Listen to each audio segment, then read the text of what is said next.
You will hear a conversation between two students about buying a used car. First, you have some time to look at questions 1 to 6.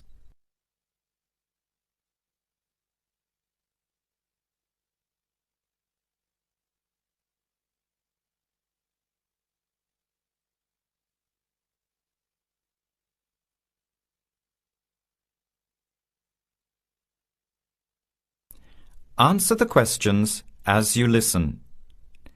You will not hear the recording a second time. Listen carefully to the conversation and answer questions 1 to 6.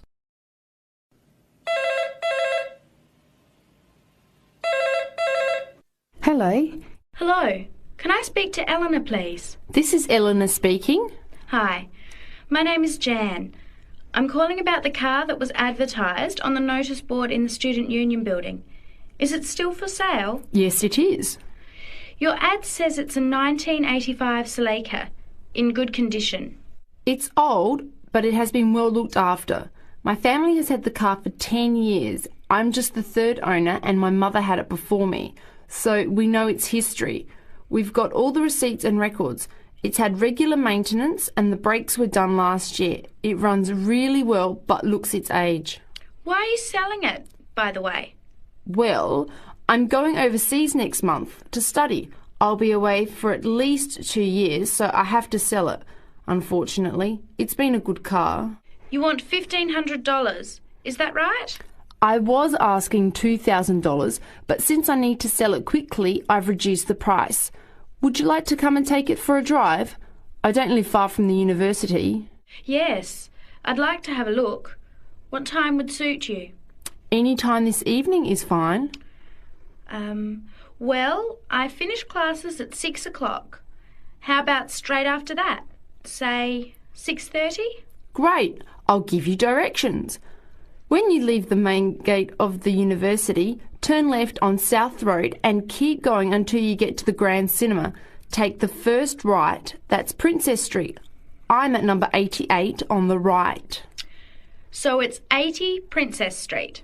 No, it's 88 Princess Street and the suburb is Parkwood. You'll see the car parked in front. It's the red one with the for sale sign on it. OK, thanks Eleanor. I'll see you later. Bye. Before you hear the rest of the conversation, you have some time to look at questions 7 to 10.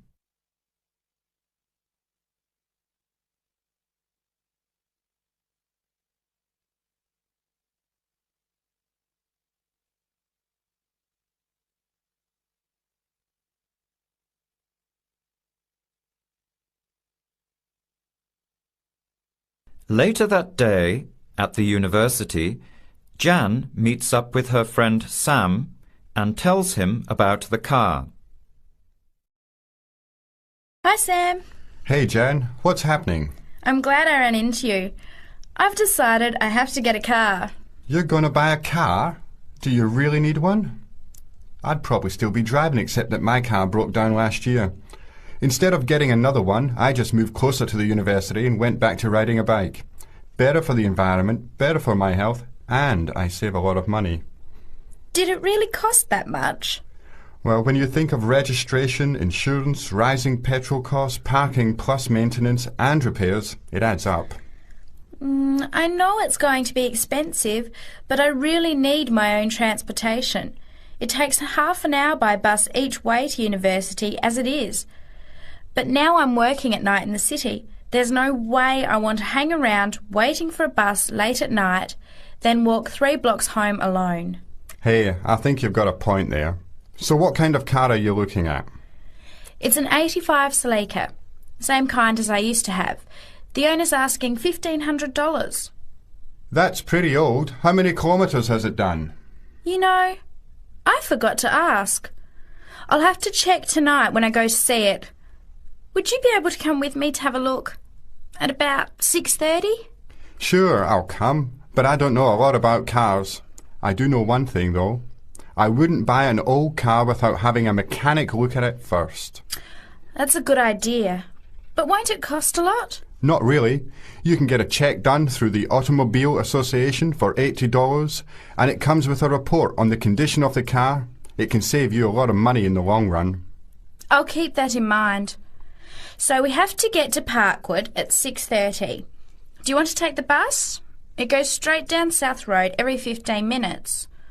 Or maybe we could walk. I don't think it's that far. Actually, I could borrow my roommate's motorbike for an hour or so. He's working all evening in the library.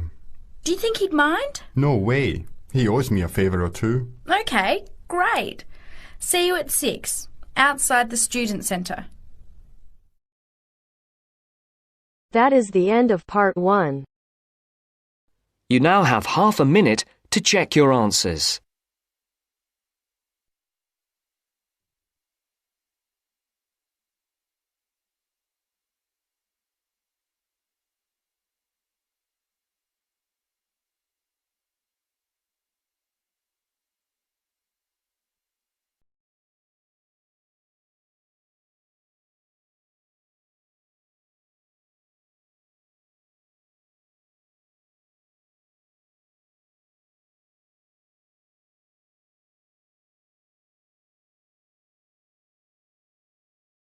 Now turns to part 2.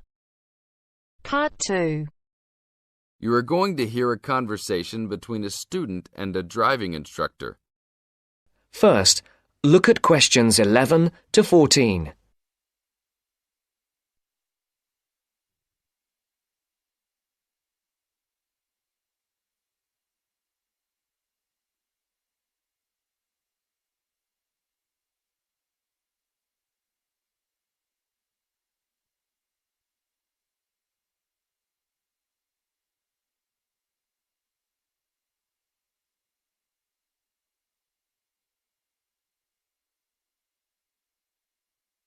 Listen carefully. Hello, I'm going to be your driving instructor today. Are you ready to begin? Hi, hope you don't mind. It's my first time driving a car. Of course not. That's my job.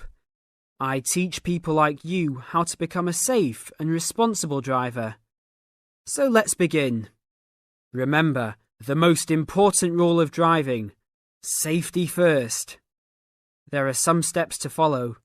First, you should put on your seatbelt. You should always remember to do that.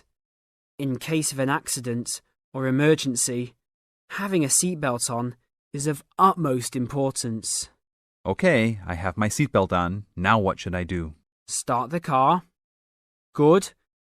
Now make sure that the steering wheel is in the proper position and that your seat is not too far or not too close to the pedals. I'm all ready to go. Should I shift into first gear? Don't forget to put the parking brake down. You don't want to drive with that up. Oh yeah, I almost forgot. If I have the parking brake on, I won't be able to accelerate. Yes, that's right. Now put the car in reverse and slowly back out of the parking space. Good. Put the car in first gear. When should I shift? Is it better to shift slowly or quickly? You can shift whenever you feel is appropriate. This means shifting should occur smoothly. Do not shift too slowly or you will stall. Shifting too fast will waste gas. Shifting is simple. Just remember to shift smoothly. To shift, you will have to push the clutch and then push the gas pedal. Before the broadcast continues, look at questions 15 to 20.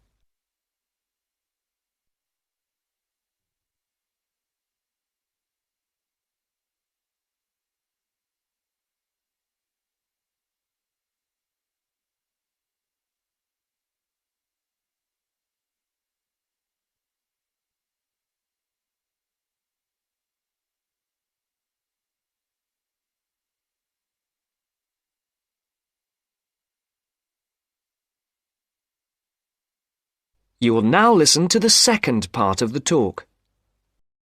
Remember, smoothly is the key to good shifting. Like this? Yes, that's good. Now keep it slow. Don't drive very fast just yet. Be sure to constantly check your mirrors for oncoming traffic. Always be aware of everything that is around you, including 3 important things. Remember these 3: people crossing the streets, other cars, and bicycles riding next to you. What should I do if I see a yellow light? Well, it's always better to brake instead of trying to run it. But if you're travelling at a speed where it's impossible to stop in time, then you should try to make it across the intersection. But remember, you should always try to stop. It's the safest way to avoid an accident. Even if I have to brake very suddenly? Yes, even if you have to brake suddenly. What about if a driver behind me is going a lot faster than I am?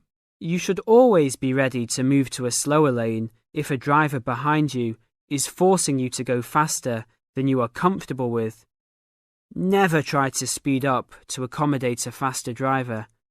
You could risk an accident or a speeding ticket. It's better to let him go. That sounds like good advice. Be careful. There is a sharp turn up ahead. Remember to brake before turns. Otherwise, you might flip over if your speed is too high going into a turn. Got it. I know that I should always try to observe all traffic safety. That's right. If safety is not your first priority, it will make driving very dangerous for you and other drivers on the road. Okay, park the car here. You did a great job today for your first day. I'll see you in 3 days. Thanks so much. I will see you then.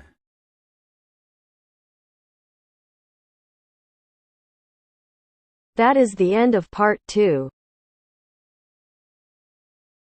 You now have half a minute to check your answers.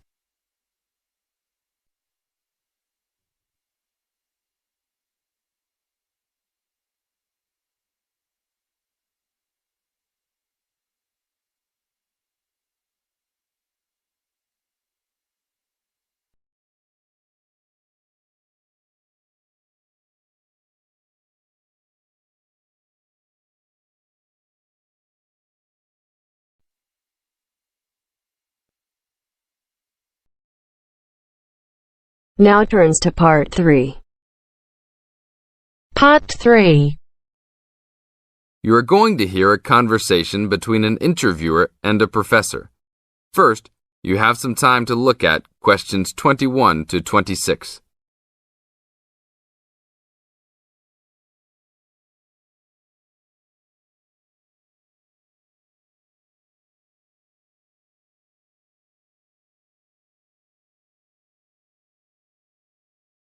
Now listen to the tape and answer questions 21 to 26. Today I'm here with Professor Nittick, who is our new university president. He has been a professor for 20 years and teaches many of the best classes on campus. I know many of you have had him as a teacher and know of his brilliance. Good morning, Professor Nittick. Thank you for stopping by the student station. Thank you for having me here. It is always great to get to meet many of the students who are involved with our school. I haven't been here since 2 years ago. Yes, I remember at that time you were still teaching every semester. 2 years later, you're only teaching every once in a while. But it seems like you are still always busy. The administration world is just as busy as the teaching world for you. How do you stay in touch with the university, even with the change in your everyday duties? I try to stay in touch with what is popular with the university students. I usually spend time with as many students as I can. They usually give me insight into what the new concerns and beliefs are for the new generation. On top of that, I try to be as youthful as I can. I consider myself to be youthful, at least for my age. So I always have a good time and try to stay young. I try my best to not just be a teacher, but also participate in university life. Interesting. So, are you still doing lots of academic work, or are you mostly concentrating on administrative affairs? Well, I mostly do administrative affairs now, but that doesn't mean that I still don't have a very deep interest in academic matters. I often visit other campuses around the world and meet other professors in my field. I learn the most by travelling and seeing the different places of the world and the different fields of thought. I even did a television programme last month in Manchester. Will you be on television any time soon then? Well, you can call the television station and see if I will be on television any time soon. Maybe I will be on the news report. I don't think it is really that significant, though. Oh, really? That sounds great. I will remember to look out for you. Let's move on.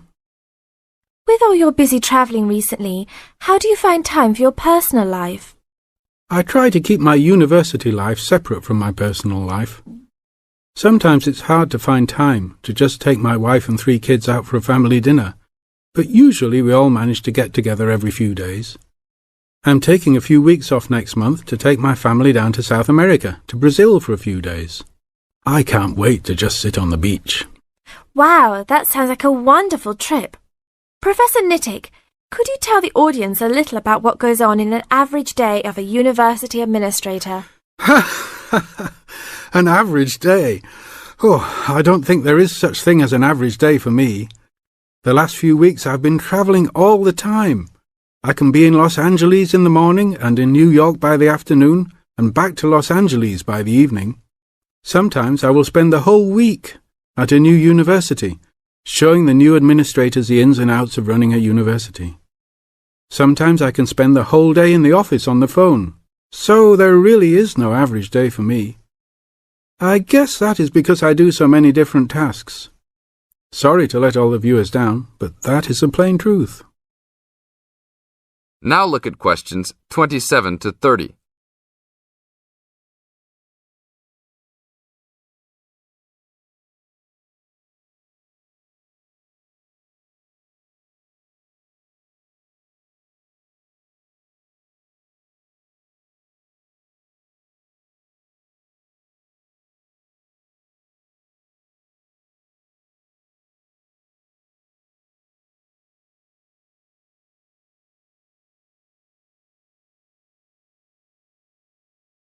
Now listen to the tape and answer questions 27 to 30. Well, I guess I can sum it up for them. You are a busy man. That is probably a good description. So, are there any immediate plans for the coming few weeks? Well, I'm in Los Angeles for the next 2 days, and then I fly to Colorado to meet a new prospective professor for our university. I will be in Colorado for about a week. Then I go to Japan for the next 10 days to meet with our university branch in Japan about record sales there. After that, I return to Los Angeles for a week, just in time for the graduation of the class of 2001. There you have it, my next month's schedule. Thank you very much, Professor Nittick. I always enjoy having you on our show. We hope to have you back on our show next time.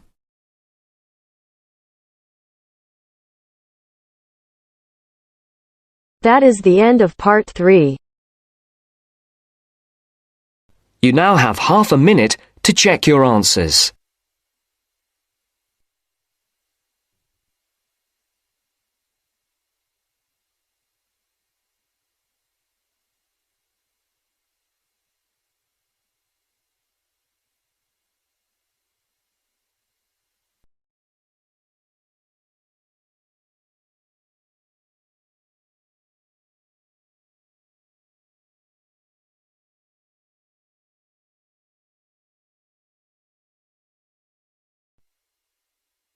Now turns to part 4.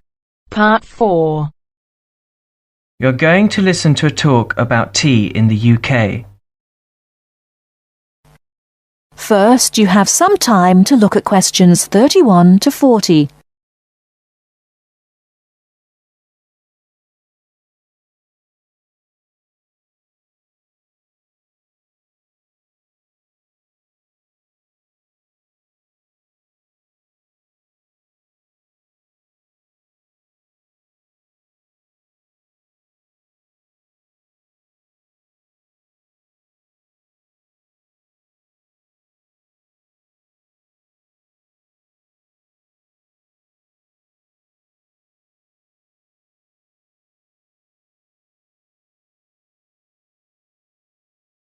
Now listen carefully and answer questions 31 to 40. During the 1930s, there was a popular song which had the title "Everything Stops for Tea," and to millions of British people, a restful cuppa is still an ideal way to relax for a few minutes from the rigours of the day. The English custom of drinking tea has its roots in the 17th and 18th centuries. When first imported to Britain, the exotic cha, or cha, as the Chinese tea was variously called, was considered a man's drink to be enjoyed with colleagues at London coffee shops. These were popular meeting places for many walks of life: politicians, lawyers, poets, actors, and writers. Many London clubs began in this manner, and the famous Lloyd's Insurance underwriters started out as Lloyd's Coffee House. In 1706, the first coffee house that offered tea was Tom's Coffee House, owned by Thomas Twining. He realized that he needed to introduce an added attraction to compete with the many other coffee houses in London, and tea was rare, exotic, and extremely expensive. With these credentials, tea became an exclusive drink and enabled Twining to open a tea shop under the sign of the Golden Lion in the Strand. By the 18th century, the ladies of the more affluent classes were going China mad, using tea as an excuse for displaying their extravagant purchases of Chinese porcelain and Dresden tea sets. A comprehensive tea tray would consist of a teapot and stand, teacups and saucers, sugar bowl, milk jug, and basin for discarded tea and tea leaves. Tea was still expensive and kept in locked tea caddies. Skilled craftsmen fashioned caddies of carved inlaid woods fitted with crystal and precious metals. To ensure the servants weren't tempted by this priceless commodity, the caddy was kept locked, and only the mistress of the house held the key and prepared tea when guests came to visit. No well-brought-up young Englishwoman could consider herself socially acceptable unless she knew how to brew a proper cup of tea. As the 18th century progressed, changes in commerce and working hours resulted in the main meal of the day being taken much later in the evening. The prospect of lasting from breakfast until evening did not appeal to the Duchess of Bedford, who is usually credited with being the first to alleviate late afternoon hunger pangs by introducing a small 4 o'clock meal served with tea. With time, the light, wafer-thin toast or delicate white bread gave way to exotic fillings like tomato and egg, cucumber, chicken, or potted shrimps, followed by buttered scones, crumpets, or elegant pastries. The popularity of tea continued to spread, but it was not until 1839 that the first shipment of Assam Indian tea was landed in Britain. A healthy trade with India was soon established, and tea clippers, like the Cutty Sark, now a museum in a dry dock at Greenwich, were reaching the peak of their sailing days. In 1879, the first limited shipments of Ceylon tea began to arrive, and by 1880 this had been firmly established alongside Indian and China teas, giving the broad range of teas that are available today. There have been few changes in 3 centuries of tea trading. London is still the centre, and indeed Twining still has a shop on the site of the original Tom's Coffee House at 216 The Strand. The name Twining has been linked with tea for over 280 years.